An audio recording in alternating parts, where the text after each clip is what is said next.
Hello and welcome back to the Academy of the Magical Art. Today we are doing part 3 on our series on the signs of the Zodiac, discussing the position that our sun is currently in, which is that of Gemini. Now, a point that I do want to bring up is that even if you do not have any planetary placements in specific astrological houses in your natal chart, you will still be influenced by all of the planets in all of these signs at various points in your life. Some, obviously, more frequently than others.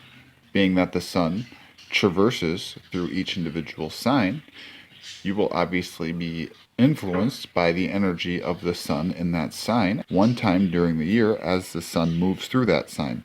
Same thing with Mercury, Venus, the moon, and Mars. A couple of the planets that are more far out, such as Uranus, Neptune, and Pluto, move much slower, and therefore you're only going to be influenced by their energies in that specific sign once they regrade so often. The sun transits through Gemini generally between May 21st and June 21st. Gemini is represented by two twins.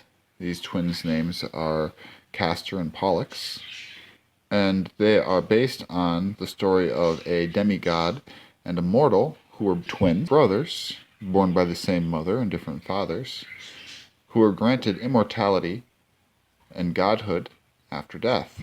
This godhood was granted through the means of the constellation Gemini, and this story is actually pretty interesting. So if you don't know the history or the stories behind zodiac signs and are interested by them, I suggest doing a little bit of research, because it could grant some interesting perspectives on how you understand these houses.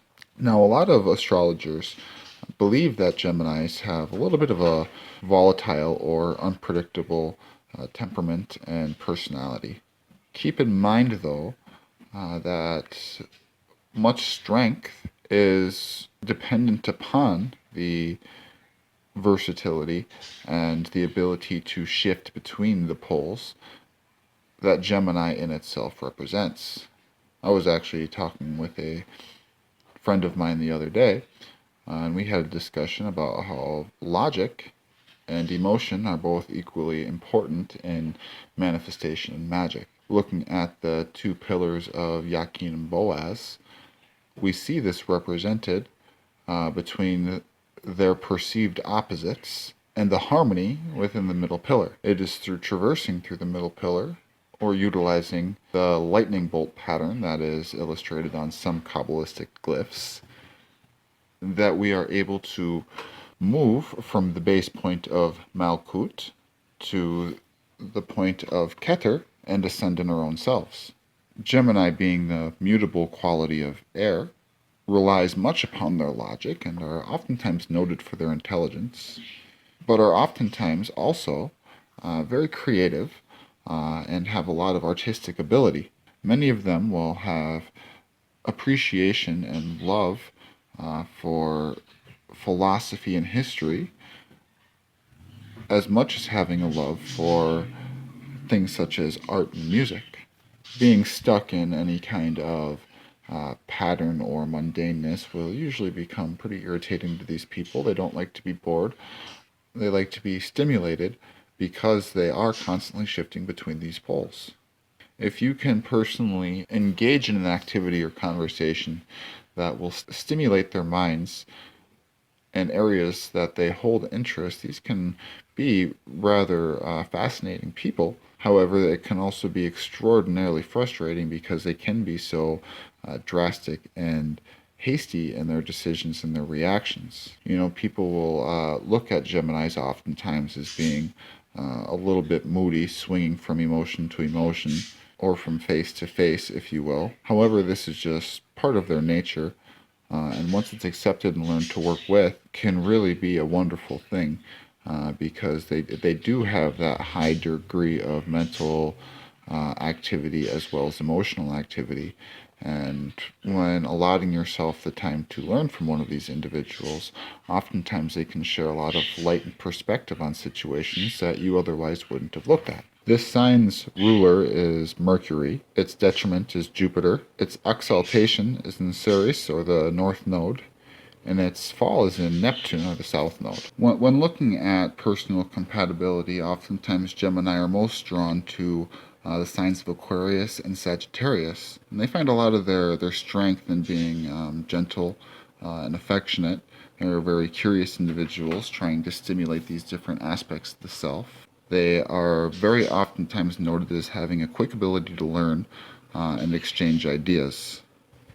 However, the detriment with the Gemini is that they have a tendency to become attached to their ideas and the ways that they look at things, becoming polarized, which is quite specifically against their nature. And when doing that, they can oftentimes get stuck in a rut of thought or action. They rather dislike being alone, or when they start to feel like they're trapped without a place to go, they'll get pretty stir crazy and start looking for ways that they can allow themselves to break out. I also want to note that Gemini, being the sign of the two twins, they have a natural draw towards finding their other half. So oftentimes they'll spend a lot of time looking for close relationships, close friendships, whether it be romantically or a perceived brotherhood or sisterhood. Oftentimes they're looking for their twin, and when speaking even in terms of lives and past lives, they will attach themselves to a soul and bounce through lifetime and lifetime, learning from each other and allowing that relationship to grow through time and lifetime. Keeping in mind that the zodiac signs have 3 different qualities, or what are oftentimes referred to as triplicities, those being cardinal, mutable, and fixed signs. Gemini is one of the 4 mutable signs. These triplicities are descriptive of what part of a season a sign will fall within. Gemini falls at the end of spring, which makes it a mutable sign. Aquarius falls at the middle of the winter, making it a fixed sign. And Libra falls at the beginning of the fall, making it a cardinal sign. The 4 mutable signs, Gemini, Virgo, Sagittarius, and Pisces, know that all good things will come to an end. They, being at the end of their season, are preparing for that shift in that transition.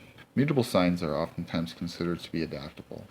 They are a little bit older, a little bit wiser. They've learned a lot of the lessons that season has to learn and have become comfortable and ready to change. So when you see an individual that has their moon sign in Gemini, look for an individual that has a lot of change in their life. They like to keep a lot of information incomplete and keep people on their toes a little bit. And this frequent state of fluctuation oftentimes is accompanied by restlessness, a little bit of anxiety. However, a lot of adaptability and a very quick mind. Oftentimes, the more anxious or tense that they feel, the more that they'll have a tendency to talk and try to communicate themselves through that situation, Mercury being the ruler of this sign. And through talking and expressing both thought and feeling, oftentimes they will be able to uncover or discover the root of their issue and where some growth needs to take place, given that they're honest with both of these aspects and they're willing to look at it for truth and not for what they want it to appear as. Now, when Mercury is in its home, when Mercury itself is in Gemini, oftentimes you'll see somebody who is extraordinarily intelligent and bright.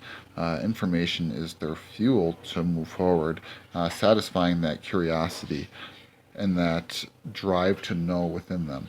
There'll be a storehouse of information, bits and pieces of data that they've collected throughout their lives. They'll oftentimes have a high desire to travel and to go learn and experience. These people will kind of seem like a jack of all trades, master of none.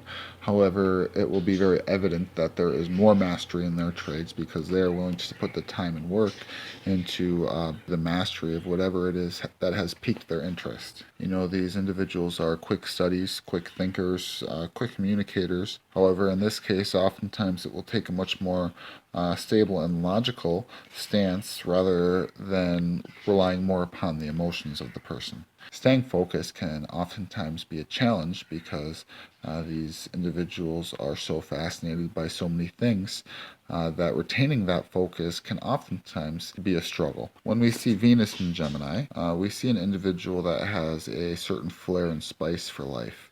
Variety will really excite these people and will then allow that bored nature that they're so prone to be kept at bay. Oftentimes, people with Venus in Gemini will have multiple partners in life, and they will always have a desire for something or someone new. However, once they find that individual who can not only be a best friend and be mentally, intellectually, and emotionally stimulating for that person, you'll find a committed relationship that can last for a very, very long time. These individuals will oftentimes have a little bit of charm and finesse, a bit of a flirtatious nature, so they'll see themselves surrounded by a lot of people and oftentimes will probably be pretty popular in their life, as having a larger social circle will allow you to have that variety that you're looking for. An individual with Mars in Gemini, or when Mars transits Gemini, will have a very quick, agile mind, grasping for information all the time. Mars being one of the more directively acting planets, you'll see a very, very high energy, which can be an asset but also a detriment due to the fact that with high energy takes high amounts of stimulation. This will be a time where an individual that is excellent with multitasking, and a lot of activity, getting a lot of things done. Individuals with their Mars in Gemini will seem like they're always doing something, will have a very difficult time resting because there is so much to bring forward. Because of Gemini's communicative nature, it is oftentimes difficult to keep in mind that listening to somebody else's words is just as important, if not more important, than expressing their own. Communication being a two-way street, communication can oftentimes be very healthy if learned how to do properly, or it can be very unhealthy because it will appear that only one person involved in the communication is allowing to be expressed. People with a Mars in Gemini should guard against a tendency to become argumentative. Most people with Mars and Gemini enjoy challenging games, puzzles, and debates, so keeping that in a healthy line makes life much easier for these individuals, as oftentimes that competitive nature can be perceived in a less than positive way. Jupiter being the great expander, the great benefactor. When we see Jupiter and Gemini, we see an individual that's very fun-loving and talkative. You see this sign's best and worst qualities coming out all at the same time. So knowing that Jupiter is the detriment of Gemini, we see a necessity for a lot of self-control to be expressed. There's such an influx of energy at this point that knowing what to do with it can oftentimes be very difficult. So these people can be very scattered and very unorganized because there is just so much going on. The capacity for knowledge and information is large, but being able to take so much knowledge and information and put it to practical application can then at that time be difficult. Finding a balance is really a key at this point because of the nature of polarization. And when you see Jupiter influencing Gemini and the swings that's taken from pole to pole, these swings can have so much force behind them that the people can oftentimes end up getting stuck or going too far into that polarity. Extreme highs and extreme lows. Now Saturn, having a close relationship with Jupiter and being that boundary and that logical control, when we see Saturn influencing Gemini, we see a lot of logical thought, a lot of excellent problem solving, finding practical solutions, being observant, learning, and maintaining the boundaries that were just discussed with the Jupiter in Gemini. These individuals will be excellent planners, excellent organizers, taking all of that logical energy and really channeling it in a disciplined way. Being involved in something that involves decisively expressing their thoughts, that you would see a high success rate with careers in things such as writing, journaling, reporting, things of that nature. Now, Uranus being the great creator and the great innovator.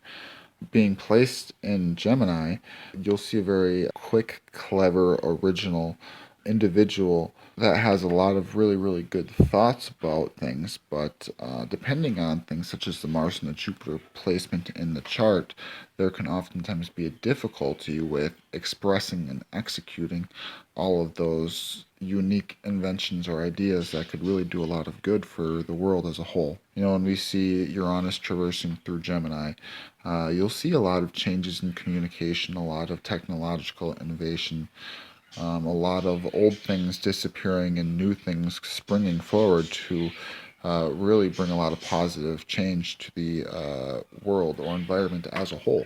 Now, Neptune in Gemini. Neptune is Gemini's fall, so this person can be a very talented speaker or writer with excellent outlets for a lot of imaginative and original ideas. Again, with such a unique and, in this case, even spiritual planet, you see a lot of innovation within the mind and the spirit. However, getting those things out to the executed physical plane can really be a challenge. Disciplining and training oneself to develop a lot of focus and a lot of inclination to execute without distraction would really be a advantageous skill for one of these individuals to have. When Neptune is in Gemini, you see a lot of questioning why. You see a lot of changing the way we perceive things, learning new concepts, and really personal evolution. Pluto in Gemini really creates another inventive thinker. There is an individual that is pulling a lot of things out of the ether and being able to channel them to help the world as a whole. Last time Pluto was in Gemini, our concepts of transformation really did a huge overhaul.